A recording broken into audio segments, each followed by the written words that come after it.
Doctrina Monroe-Cayley y su relación con la curva presión-volumen. Para entender a qué nos referimos con esta doctrina, primero debemos puntualizar algunos aspectos básicos de las relaciones entre volúmenes, presiones, flujos y resistencias endocranianas.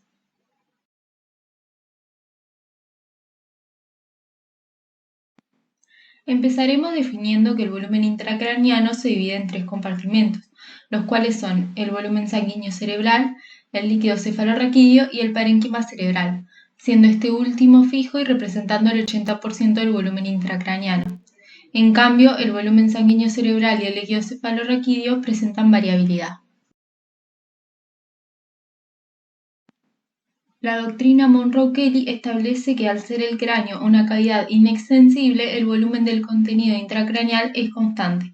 Por ende, el aumento de uno de los compartimentos del volumen intracraniano debe acompañarse de una reducción comparable del volumen de otro compartimento, con el objetivo de evitar aumentos significativos de la presión intracraniana, determinándose así un mecanismo de amortiguación del ascenso de la misma.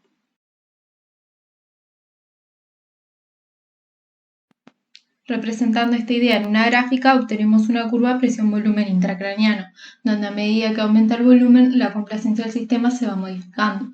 Es así que podemos evidenciar dos sectores. Vemos que el inicial es plano, es decir, que el aumento del volumen induce un leve aumento de la presión. Esto se debe a la alta complacencia del sistema, ya que los mecanismos amortiguadores están funcionando correctamente, desplazando la sangre venosa y el líquido cefalorraquídeo e impidiendo así el aumento exponencial de la presión intracraniana.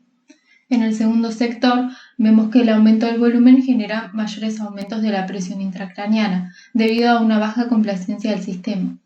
Esto se debe a que los mecanismos de compensación se ven saturados, se comienza a desplazar sangre arterial, pudiendo ocurrir una isquemia cerebral. Si la situación no se revierte, pueden ocurrir herniaciones cerebrales, las cuales se producen por el desplazamiento de las estructuras encefálicas hacia las meninges o orificios de la base del cráneo.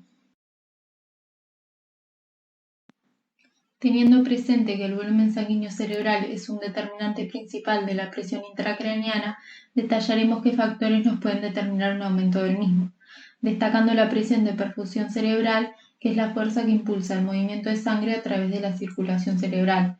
Esta se calcula como la diferencia entre la presión arterial media, es decir, la sangre que entra al cerebro, y la presión intracraniana, que es levemente superior a la presión venosa y de mayor utilidad en la práctica clínica. Podemos entender la importancia de mantener una presión arterial media adecuada para que la presión de perfusión se encuentre entre los rangos de normalidad y por ende no se genere un aumento de la presión intracraniana. Es por estas razones que sabemos, por ejemplo, que la hipertensión arterial es el factor de riesgo más frecuente de accidentes cerebrovasculares. Por otro lado, como se mencionó anteriormente en la segunda parte de la curva presión-volumen intracraniano, el aumento progresivo de la presión intracraniana comprime las arterias cerebrales, generando un aumento de la resistencia vascular cerebral, lo que determina que el flujo sanguíneo cerebral caiga, pudiendo ocasionar una injuria en este órgano.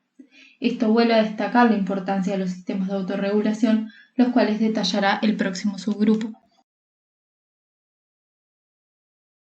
Dejamos aquí la bibliografía utilizada. Muchas gracias.